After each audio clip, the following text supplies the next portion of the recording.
ஆளுகைக்காக ஆமென் கிறிஸ்து இயேசு மூலமாக ஆமென் நீதிக்கு ஏதுவாக தேவனுடைய மகிமையை சுமக்கும்படியாக ஆமென் இருக்கிறவர்கள். ലംഘനത്തിന്റെ കീഴിലുള്ളവരല്ല, പാപികളല്ല, ശിക്ഷാവിധിക്ക് വേണ്ടി കാത്തിരിക്കുന്നവരല്ല, ക്രിസ്തുവിന്റെ ജീവനിലേക്ക് പ്രവേശിക്കാനായിട്ടുള്ള നീതി പ്രാപിച്ചവരത്രേ നിങ്ങളിപ്പോൾ.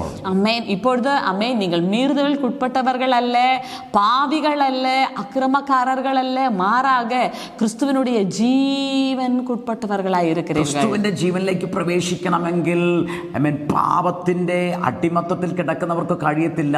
നീതിമാന്മാർക്ക് മാത്രമേ ജീവനിലേക്ക് പ്രവേശിക്കാൻ കഴിയത്തുള്ളൂ. கிறிஸ்துவினுடைய ஜீவனுக்குள் பிரவேசிக்க வேண்டுமானால் பாவத்தினுடைய அடிமைத்தனத்துக்குள் இருக்கிறவர்களுக்கு முடியாது, மாறாக நீதிமான்களுக்கு மட்டுமே அது முடியும். അതുകൊണ്ടാണ് യേശു കർത്താവ് വന്ന് നമ്മളെ നീതീകരിച്ചിരിക്കുന്നത്. ஆதலால் தான் கர்த்தராகிய இயேசுவானவர் வந்து நம்மை நீதிமான்களாக்கி இருக்கிறார்.